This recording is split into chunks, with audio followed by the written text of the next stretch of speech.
Hello there, everyone. Welcome back to some more Let's Play Starcom Nexus.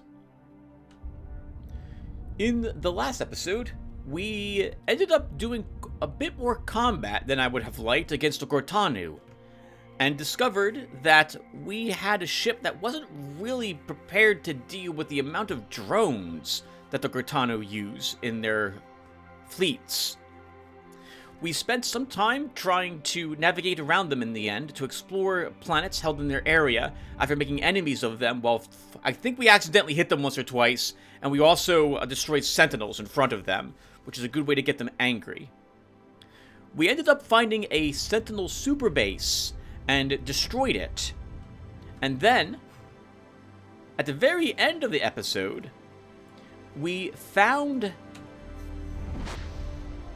Oh, that's right. We destroyed a super base, and we found the last fragment we needed to build the Axion cannon. It's basically a Yamato cannon from the StarCraft series. It takes a long time to charge up. It's very cost inefficient, and it can only fire forward. You can't put one facing in a different direction on your vessel. And I think it takes up 2 modules, and it's quite expensive to build. But it does an incredible amount of damage if it strikes anything. And I think it can go straight through multiple targets as well, if you can align it properly. At the very end, after we found the last piece for that weapon, we also found the information required to build the Havoc defense systems. I thought we had to destroy ships that possessed Havoc defense to learn about it. So that was a nice find. A very important one, since it will help us deal with the drones.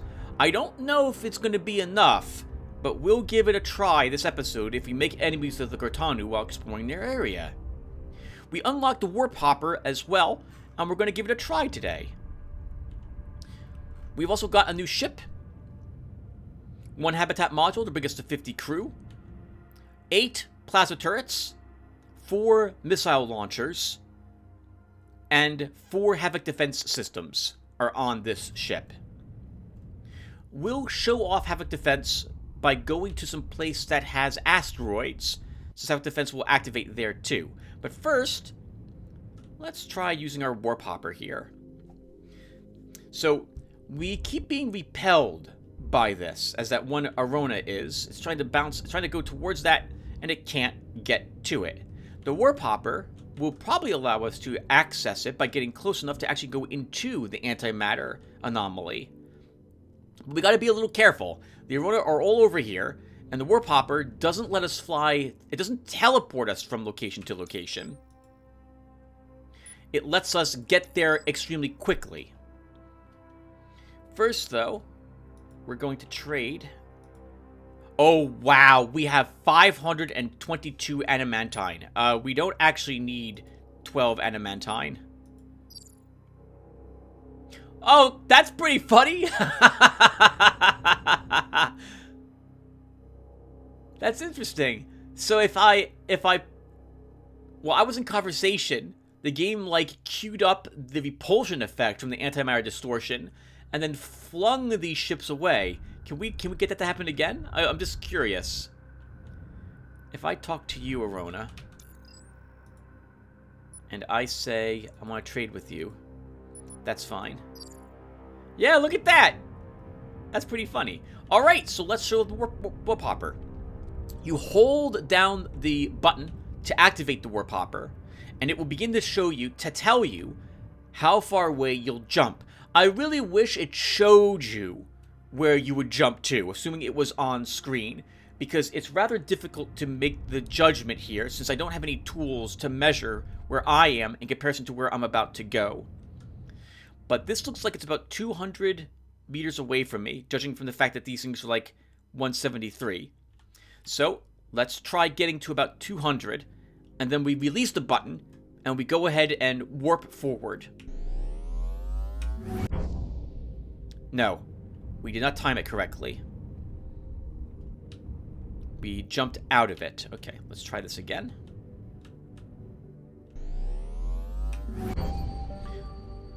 We managed to get close enough to the source to get a reading, It's a localized non-Euclidean space-time manifold, creating a negative gravity well. Thought to be impossible above the quantum scale until now. 390 research points. Sweet. Nice. That made the warp hopper worth it. Or did it? We still spent more upgrading it. But we'll try the warp hopper out for a bit and see how much we like it. Okay. Next. Since we have 522 adamantine, we should visit the Zor colony again and see if we can get them to sell us. But they probably have a Starcom thing. And we probably want to get it from them. But I also think I would like to visit the Arona homeworld and check a thing while we're there.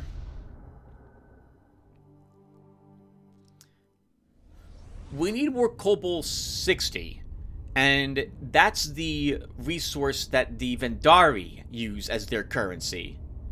And we're enemies with the Vendari for the foreseeable future, since I don't intend to give them any more technology and just get garbage back in return. So, the Arona might trade favorably for Cobalt 60, so let's go to them and see if they do so. And it gives me a chance to see if the note I have down here about there being a prismatic comet, did I ever find it? I don't know. We could also turn on the eye while we're in this area.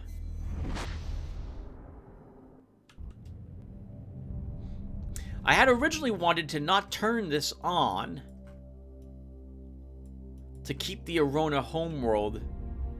Oh, no, Tim. That's not the prismatic. That's a white comet.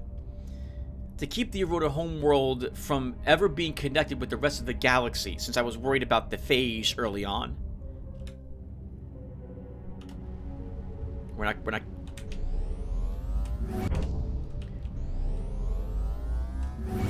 No.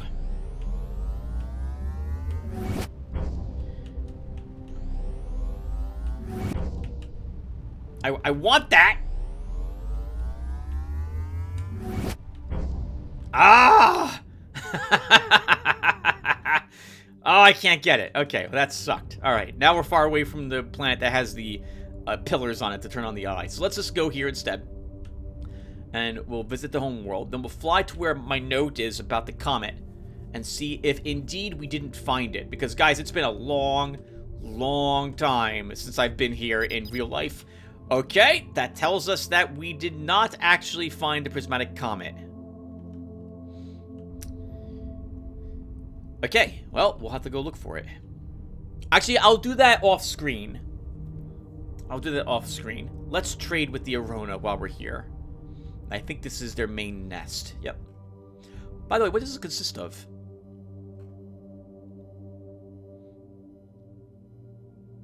Missiles, turrets is what they have here. And they have armor modules on everything. Rising thermals, Jared Hiltman. What can the Arona Nest fleet do for you? Let's trade with you. They do have 28 adamantine. Oh god, but nothing really comes close to that cost. They trade it at 14.567. And nothing over here is even close to that.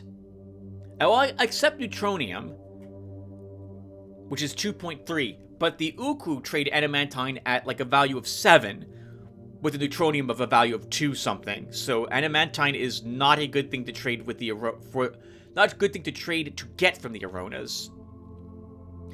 But I do like the Cobalt 60 is 0.8 and gold is 1.3. So and Yttrium basically exchanges favorably for it. So let's take all of their Cobalt 60. And we'll give them a good amount of Yttrium.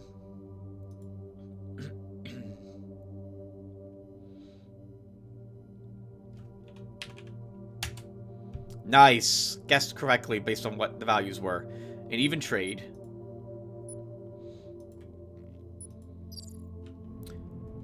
We shouldn't have to worry about now more Cobalt 60 for the foreseeable future. Cobalt 60 is required for missile launchers, at the very least. And I can't, I think it's used for 2 things, but I can't remember. But I'll be glad to have more of it, since we're not getting much of it at the moment. Okay, let's get out of here. Oh, Aronas. And then you want to look at an amazing ship, which looks a lot like one of your ships, by the way. But we don't want to slam into any of you. There goes that stupid probe again. Is it coming down here? No. You know, this is the first time I'm noticing that we can see where the probe is here on this screen. Whenever I hear them, I just try to look for where they're located around here. I should pop up this screen to see what direction it's coming from.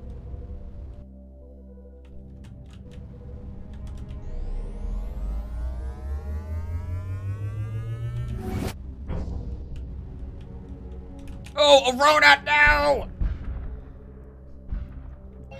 Arona? Why do you get in my way? I'm so sorry. They want to say hello and fly by my ship. And oh, darn it! Darn you probes! There's so many of them out here and I can't get any of them.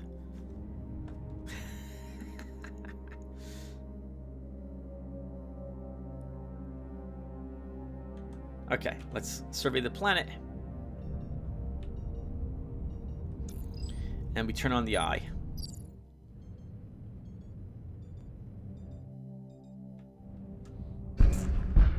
Oh! Mental note! The comet can slam into ships.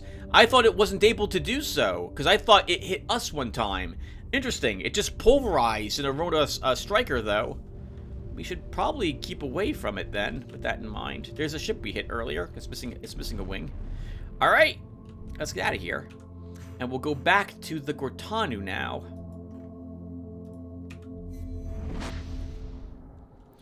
Okay, so we have two things. Oh, a heads up as well.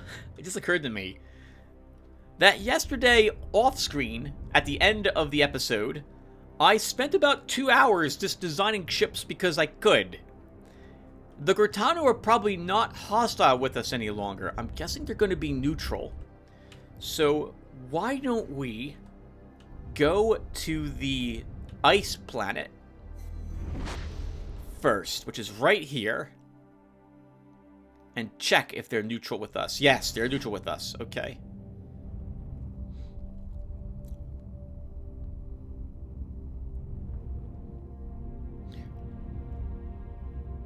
I prefer not fighting them. I'm not sure if the Havoc defense will be enough to deal with the amount of drones they will send at us. While it will help us, I'm a little worried based on the sheer number of them that they're still going to get through. We might need to fully upgrade Flak in the end in order to be able to withstand Gortanu ships or their fleet makeup. We also have no shields on this ship, which means we're relying on our armor to keep us safe. Which means that we don't want to be close to them at all when we fight them.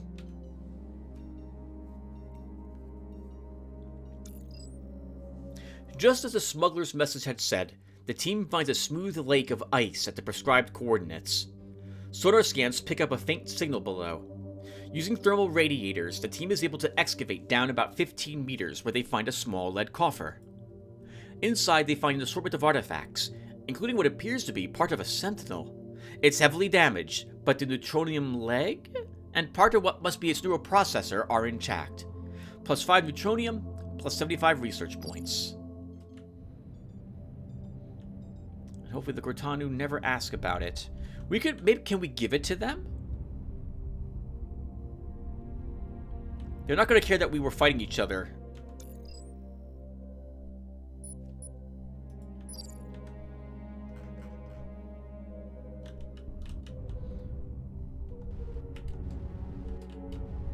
There's too many Gortanu here for me to risk jumping. Okay, all these probes are taunting me today. Okay, and no, we can't give the leg to him. We have the resources to trade with Zor, but I'm going to first go down to the White Star, which I think is this way. Yep. Alright guys, what can we talk about? So, In the last episode, I began talking about things I really like in the way that certain games, depending upon the game I'm playing. And I was talking a bit about how I really enjoy when a game offers a great many choices to the player, or multiple choices to a player of how to approach a situation or level their characters, and they all feel equally good. Oh, there's some seeds here.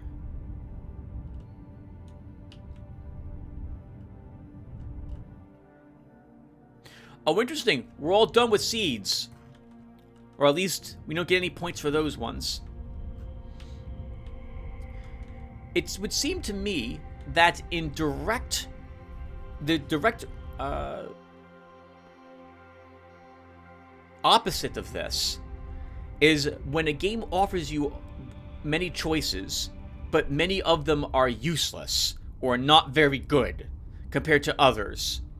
I don't like when games do that, because it feels like the choices are more or less set in stone, where there's obvious winners or losers. A game can have a few bad picks to it, and I'll be willing to forgive them, because the more the game offers and choices of... choices...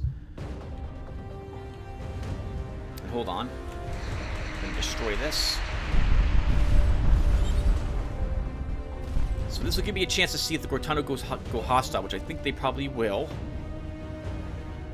And they're kind of guarding the Sentinels.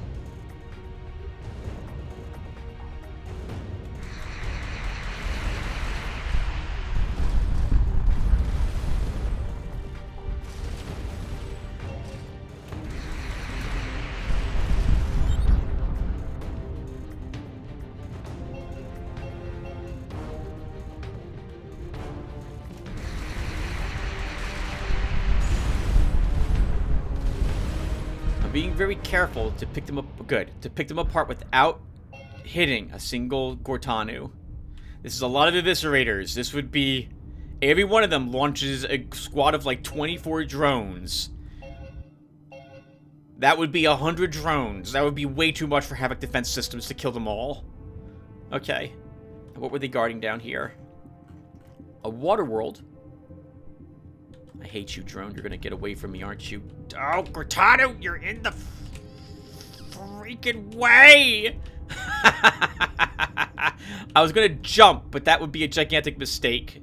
We'd slam into one of them and destroy ourselves. Let's scan what's down here. Nothing. Okay. Nothing special about the star. Oh, wow.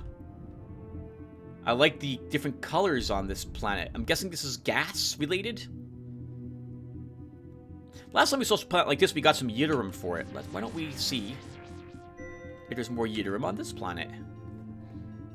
There's something down here. It's the smuggler again. The team find the signal is another freighter live parked in the shade of a rocky outcrop. Again, a figure is waiting by the craft. The team cannot tell if it's the same freighter they encountered before or if it's another of its species. Left purple goods, completely fragrant, no 8s. 18 adamantine. Positive or empty. We'll always buy it. We have 522 adamantine. Buy it. The trader takes the team's adamantine and unloads a maglev pallet with a large metal crate from the port of the freighter. It scurries back inside. Suddenly the ship rises up and flies towards the horizon. The crate contains a dozen heavy spheres with the dull luster of neutronium. When the team returns to the lander, they discover the con. The base of the crate has a gravitational field generator concealed in its base. The spheres are an aluminum compound with only a thin neutronium coating. Oh, you got punked! You got punked. There was nothing but 8s in there, traitor. That wasn't very fragrant. That was very smelly. It was very stinky. We'll still do it, because we should see on screen what all those results are.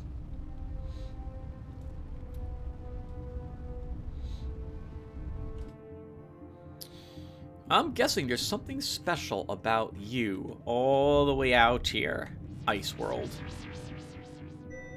And there is. Let's see what it could be.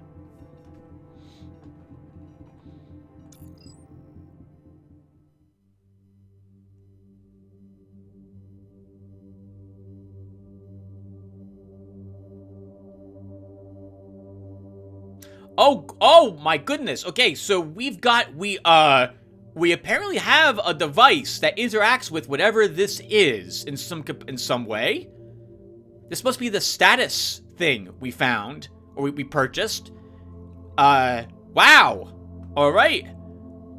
Well, I guess we brought it with us. So the image, in case you guys have this all tabbed, is that of what looks like a mirrored sphere made of like metal or something, as if there's a shield around it, floating above a mountain. It's hard for me to tell the size of it because I'm guessing what we see below there is a mountain. So this would be a rather large sphere. The device purchased from the Zor emits a quiet, deep hum as the team approaches the sphere. There is a brief tremor in the ground as the sphere shimmers for a moment, then vanishes in a bright flash of light. A collection of objects falls to the ground. The items form a collection with no obvious commonality. A statue, roughly 1.5 meters tall, carved from ordinary ice. The subject is bipedal and possibly covered in fur. The medium makes it difficult to tell. A rough sphere of neutronium. A scroll covered in glyphs. Despite a large text sample, the universal translator is completely unable to decode any of it. A communication device using primitive transistors. A handheld device that appears to be a combination energy weapon, personal energy shield. The team's archaeologist knows that the artifacts seem to be from at least 3 different cultures, judging from the technology levels. Interesting. So my mind immediately thinks of 2 things. Number 1, this is like... in Dungeons & Dragons, there's an item called the Bag of Holding. And this has a pocket dimension located in another obvious dimension which stores the things. Maybe this was like where different people were storing their separate objects and we just accidentally dropped everything here in this dimension. So like it's a storage and it just so happens to be shared by 3 different people who don't realize it's shared and would never know because the things they are placing in whatever accesses this only gives us back the things they put into it. And so we just dumped everything here. Or alternatively, I was thinking originally, before I read that last paragraph, that this is some sort of time capsule where people were storing stuff here as a memento of sorts. Or maybe like one of those old geocaches. Well, that was a lucky find. Alright. Well, let's go back to the Zor Outpost, and we'll buy another, like, 2 things while we're there. Yeah, so games that offer a great deal of choice, but when those choices don't really feel like they matter very much, I don't want to say it angers me. That's the wrong thing to say, but I feel a little disappointed and or tricked if it's a game that I picked up thinking it would matter in some way. Or if the upgrades are so small that it doesn't really matter.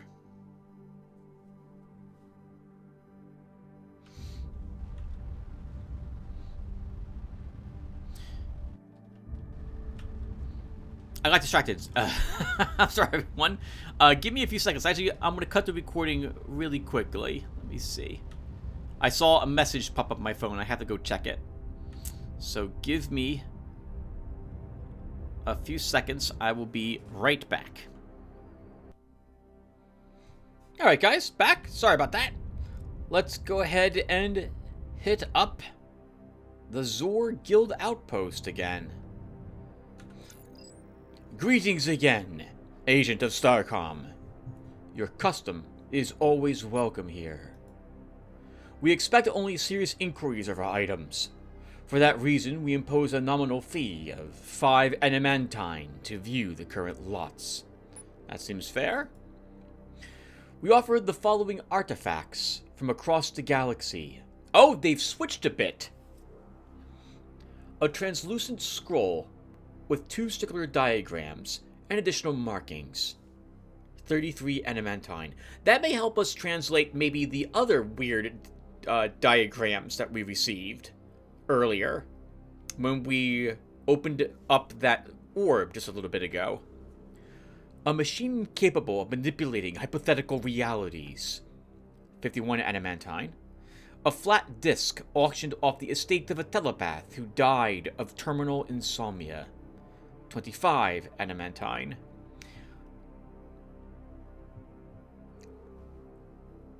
Let's get this scroll. And then we'll get out of here. We'll leave the other things for later. A translucent scroll with 2 circular diagrams and additional markings. The diagrams appear to be high-resolution polar projection maps of a planet, probably Class A or A3. There's a small cross near the equator. A line connects the cross to ornate markings that the Universal Translator parses at late, temple found 350 below surface. Large cache of will delay excavation until survey of system's other planet is complete.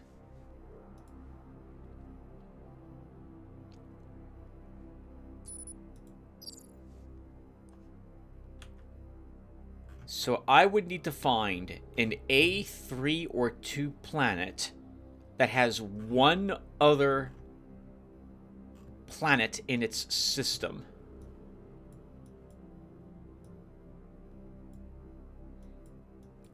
So how about I just cut the recording, because I'm going to obsess about this, and I'll be right back when I've scoured my map. Give me a second. Well, I don't know if this is it, but quite some time ago, we were here at this sun that has 2 planets in it, and this planet keeps saying it's unsurveyed, but when I was over there, it was not an unsurveyed planet. Maybe this is where it is. So why don't we head over there and double check?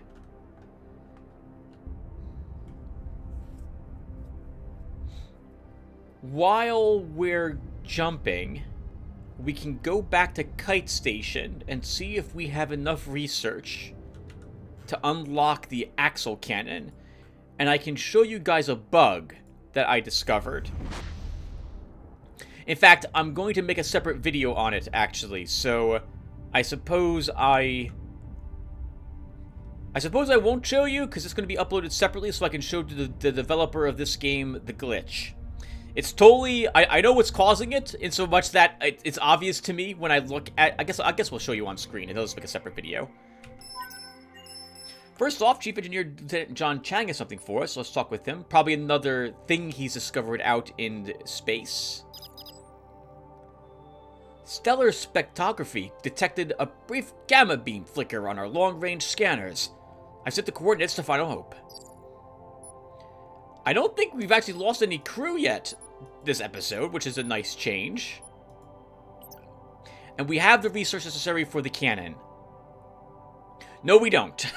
Oh my god, I thought it was 600. It's 800 for the Axial Ultra Gun. Allows the creation of an incredibly powerful axis-aligned weapon, probably not very energy efficient. The upgrade increases the maximum charge of our Axial Ultra Gun by 50%. There's an extra 40%. Increases the rate of it.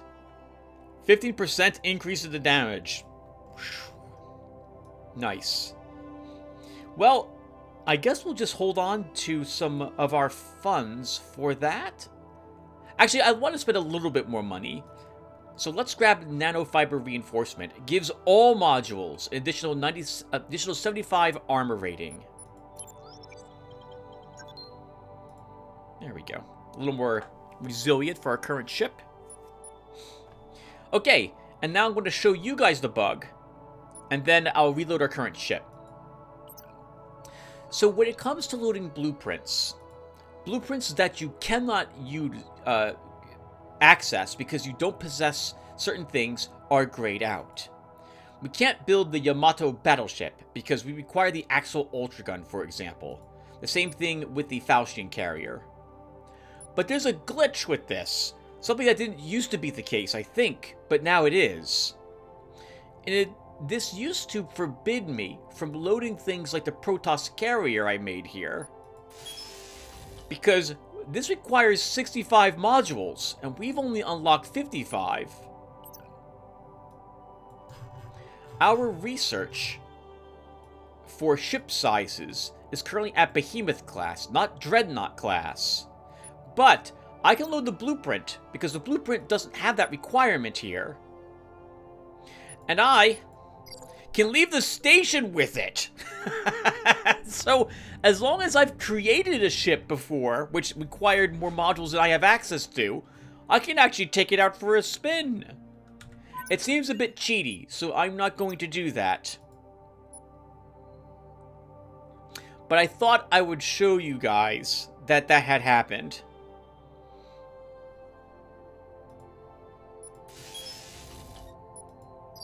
Okay, so now I'm going to put a small cut here, and I'll be back because I'm going to show this I'm going to make a small video for the developer of the game. So give me a second. Okay, guys. So let's go to that one planet and see if it's a class A2 or A3. Since then that hints that this is indeed the planet we want to go to. It's probably not it. It's probably not it. But you never know. Actually, you probably do know. But I don't remember. So let's head on over here. A 2-planet system where one of the planets is an A2 or A3, a rather large one.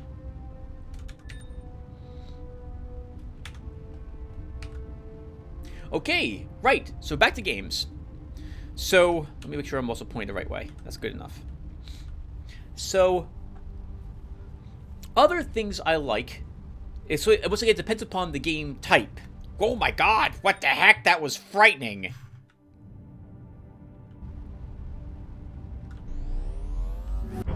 I think that was one of the explosive canisters. I want to see it if it's there. Okay, I simply don't see it. It vanished.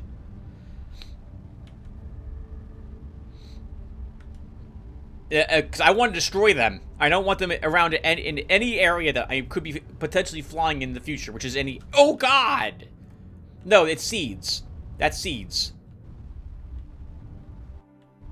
What the heck? And then they vanish. Okay, maybe we'll not fly so fast. I'm not crazy, right? You guys did see that.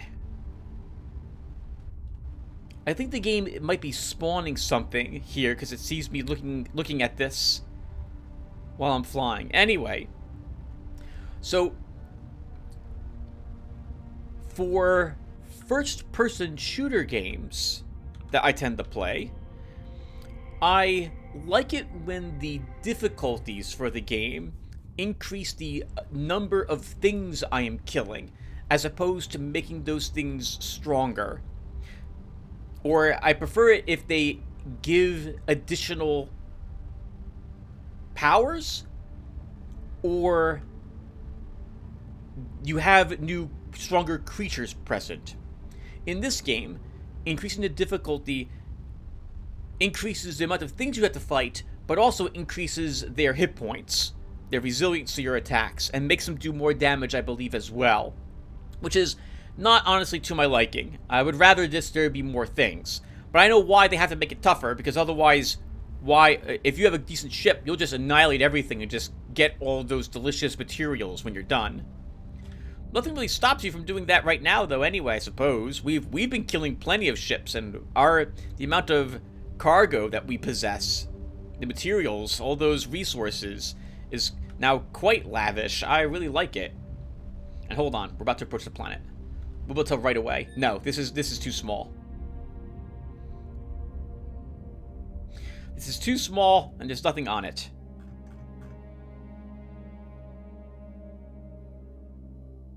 And now it's properly telling me it's not an unsurveyed planet.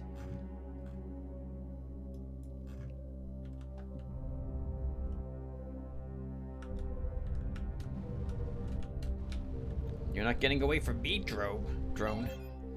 Ah, but nothing in your databanks. Okay. Alright, so that's not it. Darn it. There was that massive forested world up in the Cortanu-held territory, wasn't there?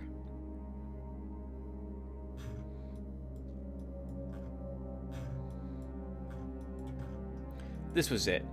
Super Earth. But there's 2 other planets in its system. So that's not it either. Okay, well that kind of stinks. Where are we going next then?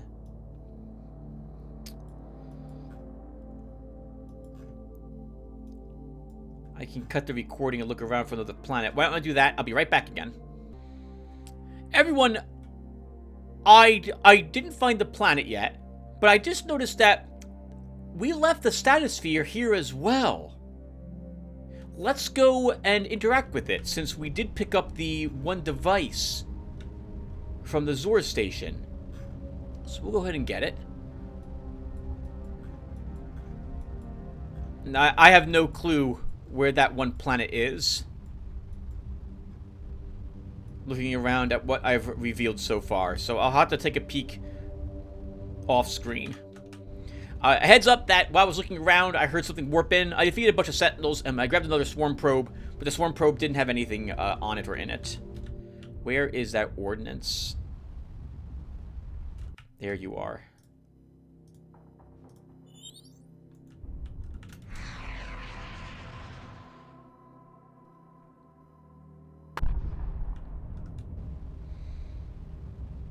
I never want to have to worry about those things. I'm going to destroy every single one of them that we see.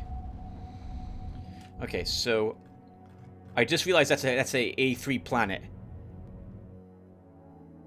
But this has 3 planets in its system. So they're not as big as I thought they were. I mean, they're still big.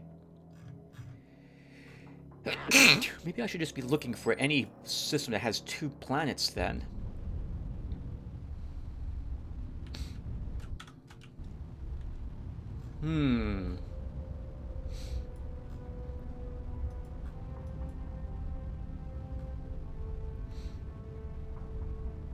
Probably not here. And that's probably still held by the Chitek. So we'll let them keep it. And we gotta jump quite a few whirlpools. Actually, we don't. We can take the warp nexus that's here to one that's closer to our target.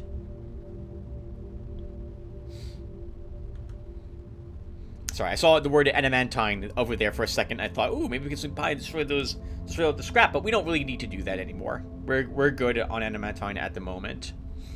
Actually, we might not be, because I don't remember how much the axiom cannon requires, or axial ultra gun requires. There we go. Let's call it by what the game calls it. I think it can't be 500. Can it? I don't know.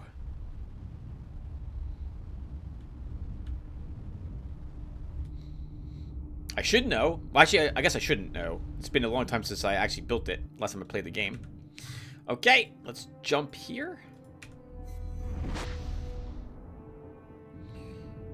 Whirl around. And get our butts over to this warp portal. Oh, hostiles! I'm imagining those are Chitek. Guess you guys will get to see the, at least see the, yep, the Havoc weapons in effect.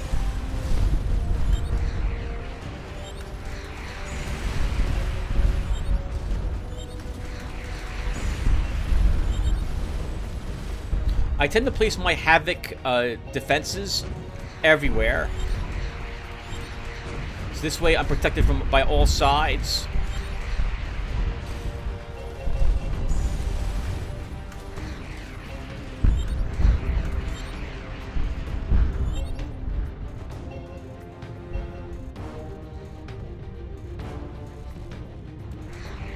Kind of bad about this, but the combat music's playing. We can't let that happen. Sorry about this, Scout. Been an age since we had to worry about one of you.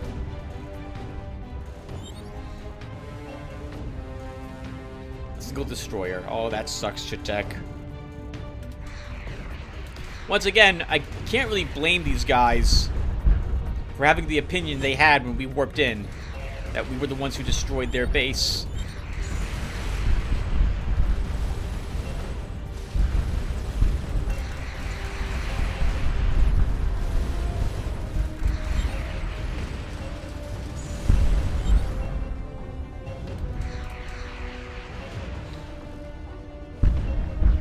Ho ho ho ho.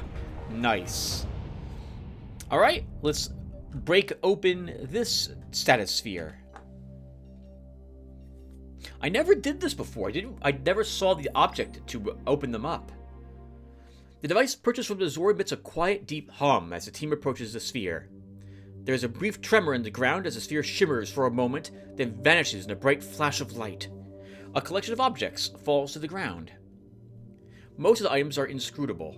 A piece of unremarkable igneous rock, roughly 2 liters of salt water sealed in a transparent cylinder. A disc that projects a 3-dimensional moving image of a 6-legged horse-like creature covered in blue fur. A bit of cloth made from an unknown plant fiber. The team's xenoculture expert guesses that this is a time capsule. Oh, it is a time capsule! The team's xenoculture expert guesses that this is a time capsule, and the artifacts had important personal or cultural significance to who or whatever left them. Strangely, while the projector disc is from an advanced technology, it does not seem to suggest a level of science capable of producing a stable status field, so something else created this and held them here for some reason. Oh, I'm glad I guessed it correctly just a few minutes ago. Holy crap! Have I mentioned recently how amazing I am? All right, let's see. So I'm back to looking for 2 planets in the system. It's not going to be these. Where one of those planets is a rather large one.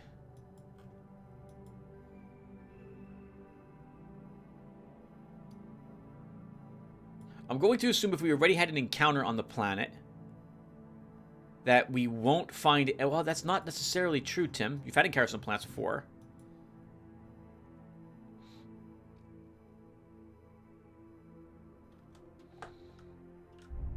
I don't think it's there. Let's get back to the warp nexus. Sorry, the warp... Yeah, actually, these are the right words. Let's get to the warp nexus, and I'll look around again off screen. I don't think there were any other time capsules that we've seen out here. But I should check the map to see if anything else is hinting that we have something we can explore in it.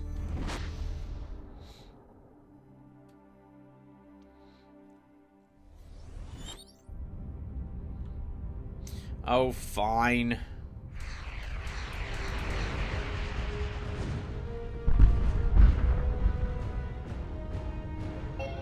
And then since we're fighting you, we'll get your friend too. And all his other friends, since we're out here.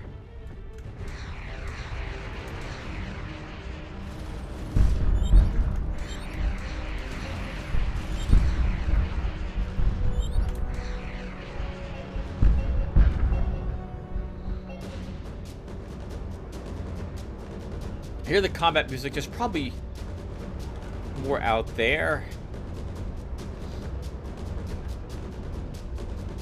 Oh, is A2 or A3 mean a smaller size planet? And D, like, does it... I don't actually know how the classification system works. I assumed that A2 or A3 meant bigger than other planets. Like, the biggest size possible.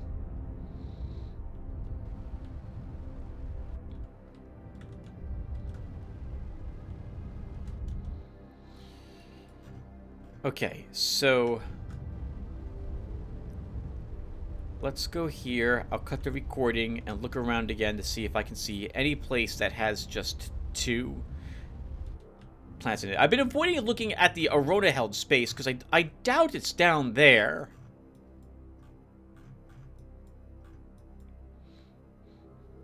Yeah, there's lots of planets down here in each sector anyway, so that's not going to be it. You have 3 planets. You have 3. Not going to be you.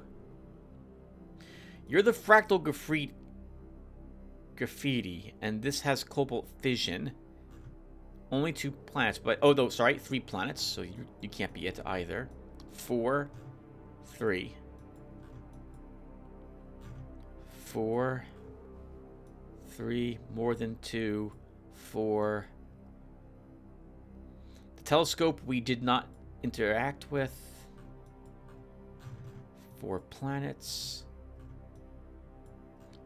4 planets. 3.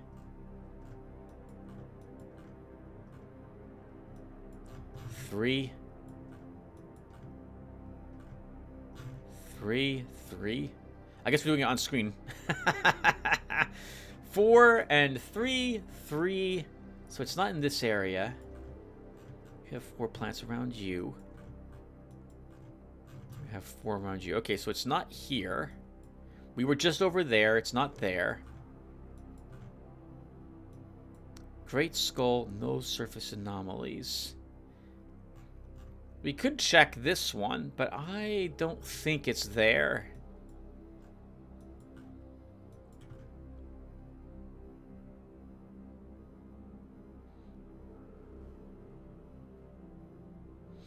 There are 2 planets out there, but for some reason I don't think that's it either. I hear the drone, the probe can just go away. I'm going to pretend I don't care. Nothing there. There's apparently a trader near me.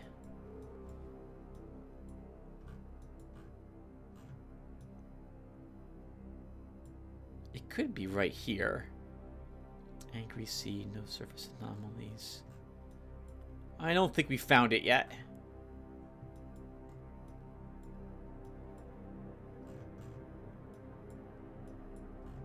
Oh, phage space. 3 planets. Wait, what is this? Yeah, 3 planets there, so that can't be it. That's the derelict that has all the mines. The empty colony that lets us turn on or off the jump node. This is all phage space. 3 planets there. Nothing else around.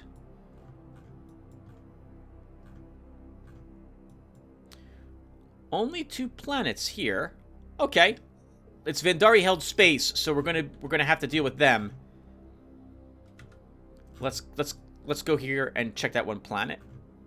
I apparently missed it. It says unsurveyed planet.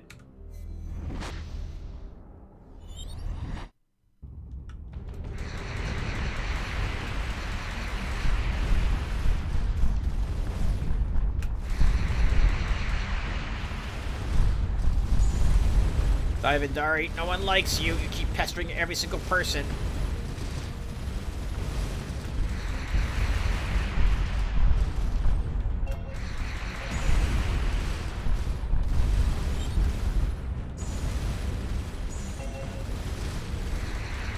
Oh, I see you have some assistance in the form of some sentinels.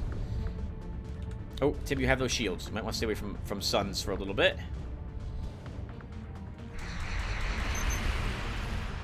That one probably doesn't have much in the way of lasers, so let's charge it.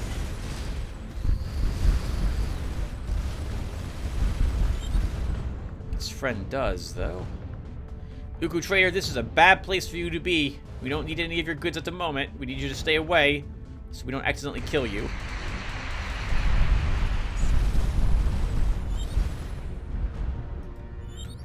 Get out of here, Vandari. Get thee gone.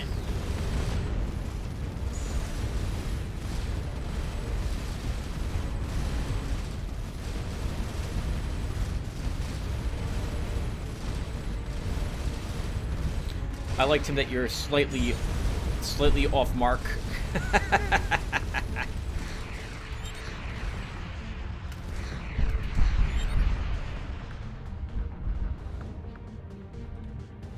I guess we might as well grab all the cheer light that Vandari tend to leave behind. It'd be fun to see if the flak would indeed deal with all the drones, but I have a hunch it won't quite do so. If this is a laser one.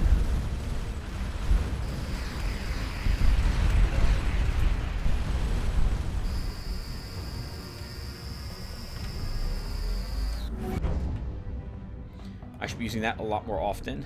That's how we're going to be escaping lasers if we get targeted by some. Oh, that one has a little bit of flak. Oh, whoa! Uku, you are so lucky those missiles sailed right past you. Or you were showing off. Probably a little bit of both. Okay. And now it's not marked that we hadn't explored it, so I somehow doubt this is it. Let's hover. Let's go over these 2 planets, though. Oops, something else just materialized. Movendari. You will rue the day. I don't know why or what day, but you will rue it.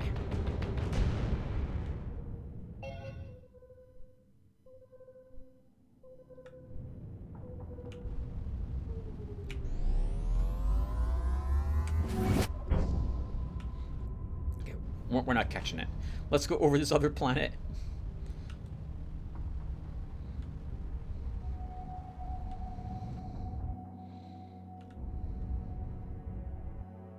Ah, this was it. Class A2 planet. Hidden anomaly discovered. Let's see what that map reveals. Hey! Pat myself on the back. Good job, Tim. Good job. The survey lander sits down in a wow. It's conifer. Why can't I pronounce the word? Coniferous forest? In a conifer forest, approximately where the cross mark on the map indicated. A thick layer of shield rock prevents the scanners from penetrating more than a dozen meters below the surface. The team begins excavation using the lander's drill. I like the graphic here. I really think the designer of this did a fantastic job with all the pictures in the game to show you what it is you're looking at.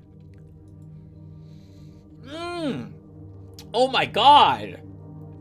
At a depth of 70 meters, they uncover a small network of intricately carved chambers.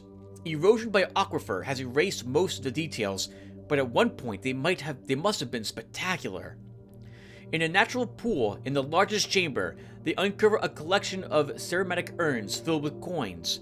Incredibly, the coins are made of nearly pure adamantine, plus 121 adamantine. Holy crapola! We paid 30-something for it, plus 5 to view the exhibits. That was absolutely worth it.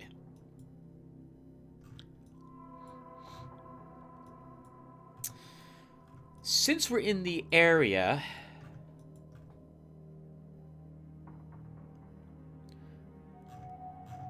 why not jump down here and see if we can go back to the storm station? We didn't learn anything new to protect us from the storms which occur there, but I think to actually successfully go into it, you just have to get the lander down to the surface without any lightning occurring on it. I think I mentioned that a long time ago, too.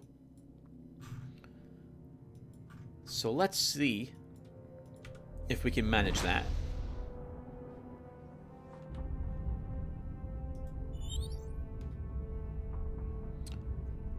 There's some hostile forces here. Sentinels. Oh, we'll destroy them on our way. We lost a person, I see. Not having shields will make us more vulnerable to that.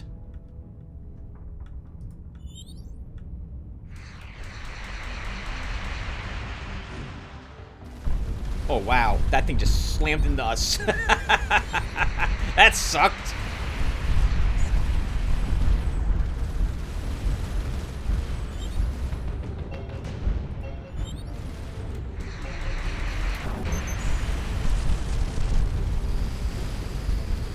No, we don't want to be hit by lasers.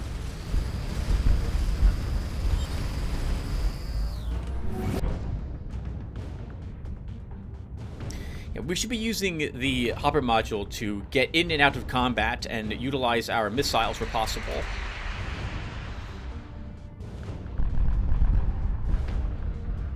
Oh, it's so cool when I actually manage to guess correctly. I mean, tactically remember and gauge based on prior experience and numbers I totally keep track of how many missiles it would take to actually destroy a vessel without overshooting the number of them required.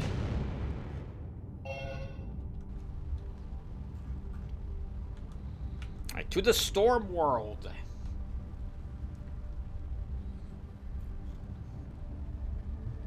Hopefully we don't lose too many people.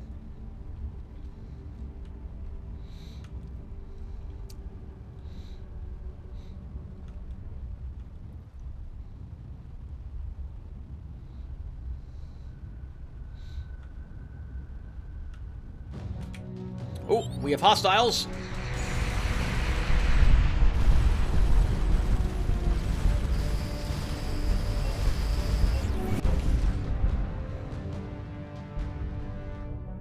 I think it's... No, it's not quite dead.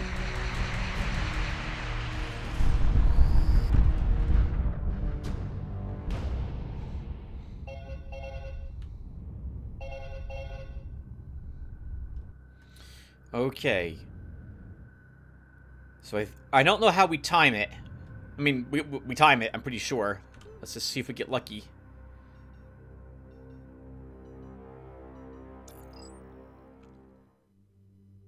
The survey team lands during a rare lull in the powerful electrical storms that surround the planet. Taking advantage of the possible brief window, the team enters the imposing installation. The majority of the structure appears to be completely filled with dormant computers. One area near the top of the structure contains an unpowered antenna. The antenna is switched off. Activate it. The antenna is switched on, but unpowered. Return to the ship for now.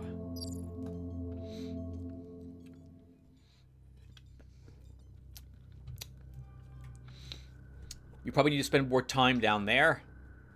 But let's check out this other planet out here, this rogue planet. I don't remember what's even out there.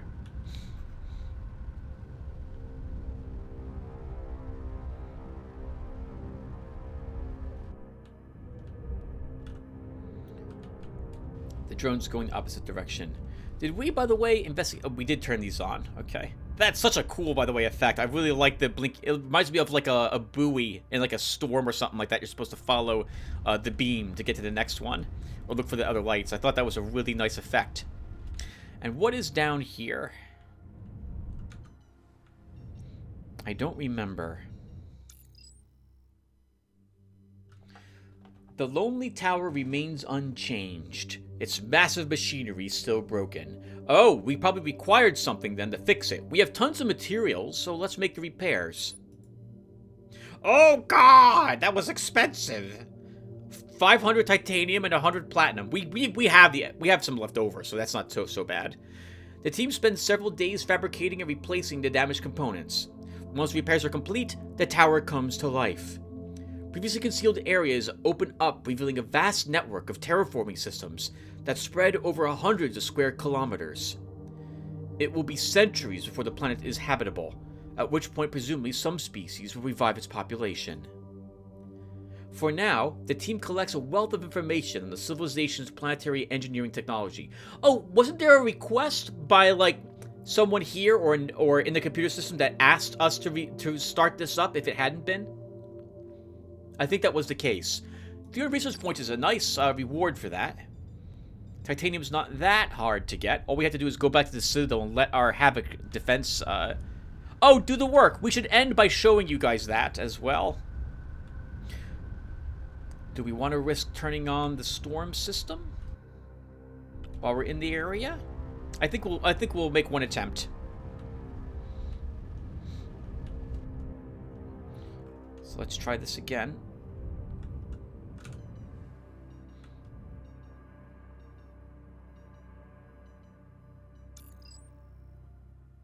Nope. The powerful electrical source have returned. While the approach will be foolhardy in these conditions, the team's communications officer detects a faint signal between the installation and a point in space at 42.6 and negative 20.4.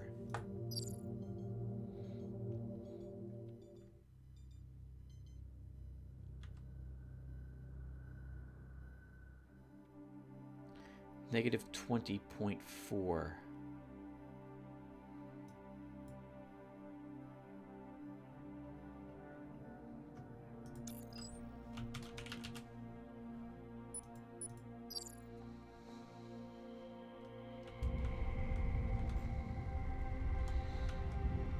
Let's investigate.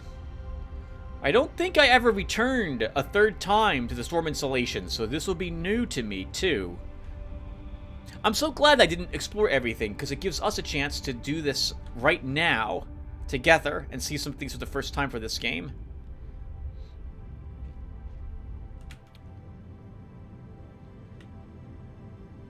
Well, first off, that's just death waiting to happen.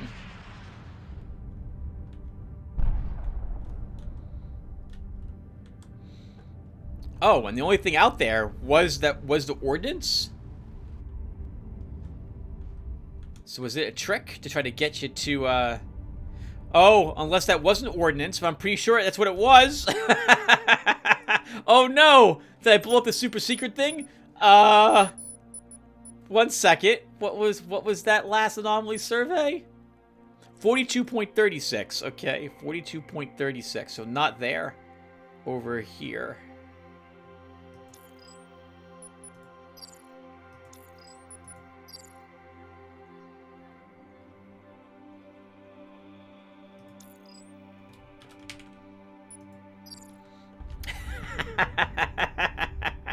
It did say near this location, so that might not have been one of those reactors.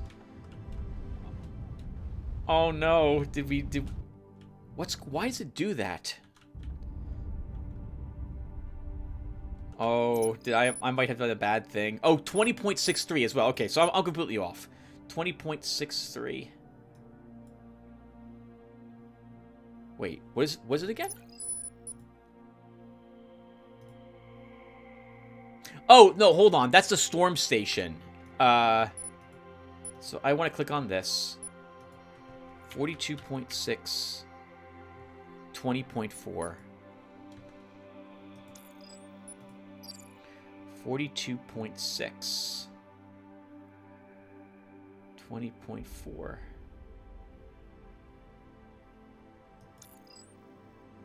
Wait. 20.4, not 20.04.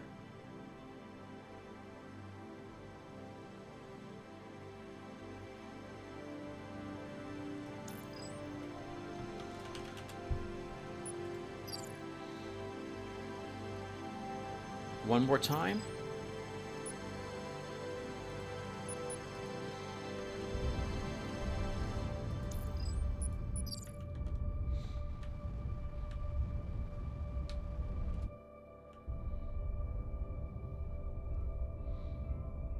I mean, it can't be the things we've already discovered out here. They showed up on our radar. I think.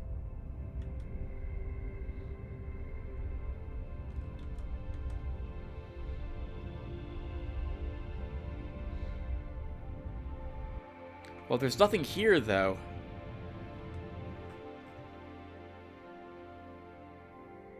.6. I guess technically it's a little bit south of me.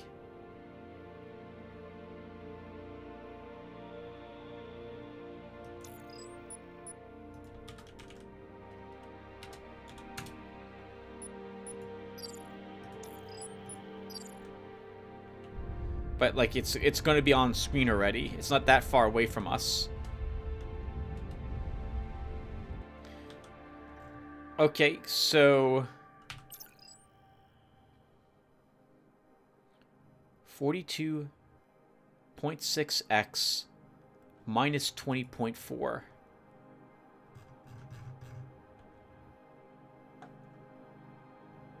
I mean, it could be this, which we just found by flying out here to this planet, if I recall correctly. So maybe we already discovered everything we needed to discover here. There's another alternative, which is it is 42.04 and 20.06, which would be here.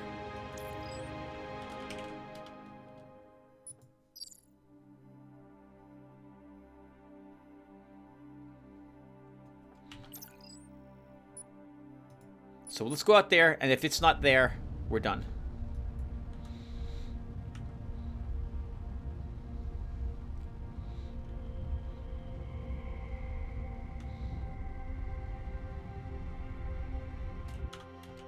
Let's also save the game so we don't run into any ordnance. That was where the thing was that we detonated. So maybe that wasn't what I thought it was. Well, it's too late now. I'm gonna hope that was indeed something we were supposed to destroy, and not something we weren't supposed to. So that's pretty much it. We're done with that. All right then. Oh, although we do have a warp portal we haven't taken before. That's curious. I guess since we're out here, let's investigate that.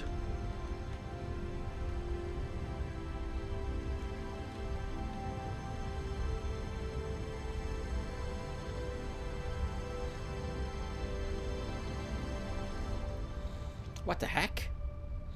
It's been out here for a while, too.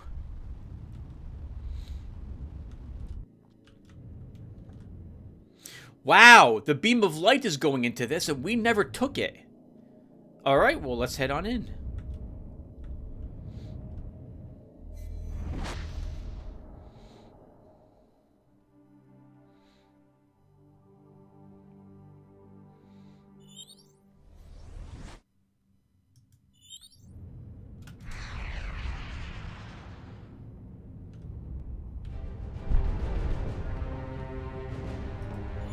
Sentinel Flenser. That's the flak type, I think. Yep.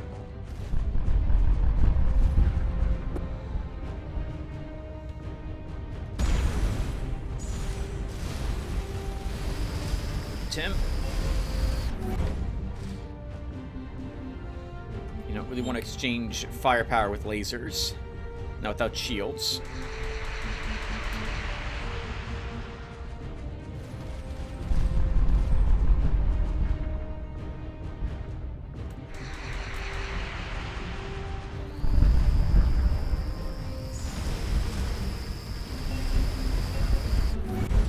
That was a nanobot repair. I saw it, which is why I wanted to risk a little bit of exchange of fire there.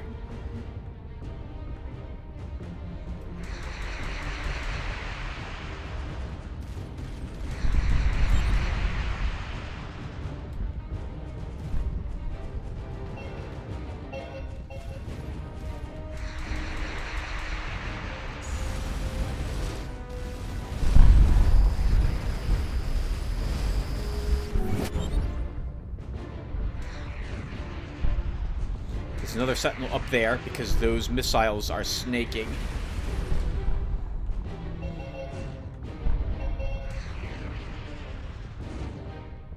Ugh. It's a defender. No problem, they don't have lasers. Oop, lost another person though.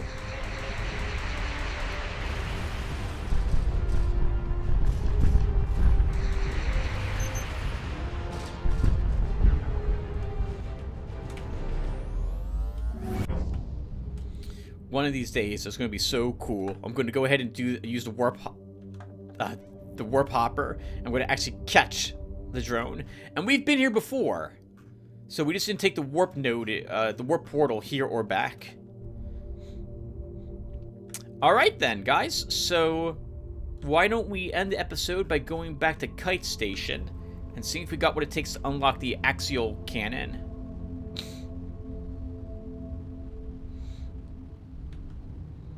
Alternatively, we could actually take the next size upgrade, and I can fly around with a Protoss carrier, which could be fun. Let's see how much research we have when we come back here. And off-screen, I'll go and hunt down the prismatic comet, I think, if it doesn't take too long to try to get it. I have 2 more bucks to add, so I think we're up to like 200... No, sorry, 128 or so. Good, we need more crew. How's morale? Under the circumstances, pretty darn good. Your crew holds you in high regard, and they're convinced all Kite Station that we're going to get through this. Keep up the good work. Hey, good. Thanks, that's all for now. For our shipyard? Oh, our research, that is. I feel like we should take the Ultra Gun first, so let's take it.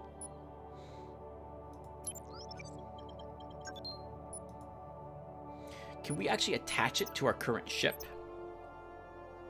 It's 150 adamantine and 250 platinum.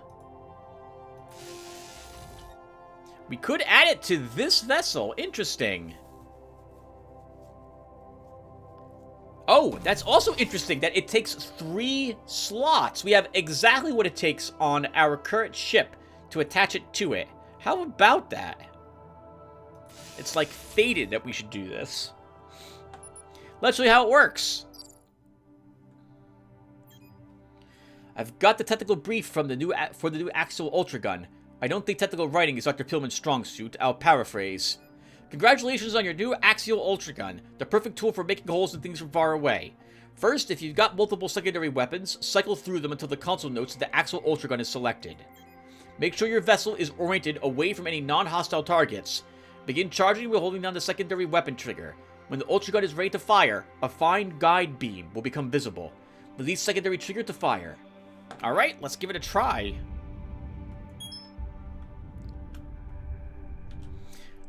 Here's the charge in the gun. Here's the energy that it is consuming as I sit here. We need it to fully charge, I think. Actually, we don't. But we'll want it fully charged. Okay, we don't quite have the energy to do it. But we have just barely enough energy to fully charge it. And it's ready to fire. Let's go ahead and shoot it out into space. Ready? Pretty cool, huh? I guess we'll leave it on this ship, although I don't know if the ship really needs it. But we'll keep it on the ship since we did just research it. There was, by the way, a little note about the Havoc defense drones when I unlocked them too.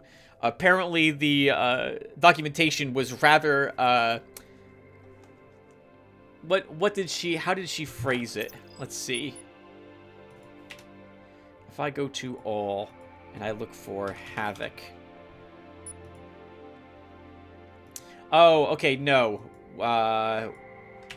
It's not going to say. Okay, never mind then. It was rather funny. She's like, it was rather insulting or demeaning, the instructions about how Havoc how the system would work. All right, well, we'll stop here. Thank you guys for watching. I just want to look at one thing really quick.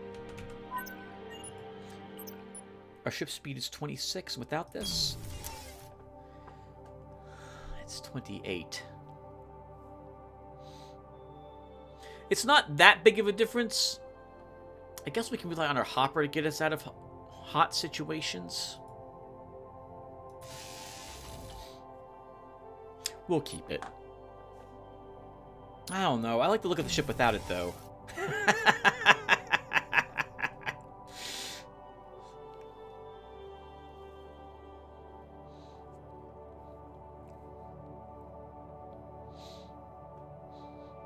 I like to look at the ship without it. We're not going to attach to the vessel. We're gonna keep it with what we got. All right, guys. So thank you guys for watching, and I will see you in the next one. Take care, everyone.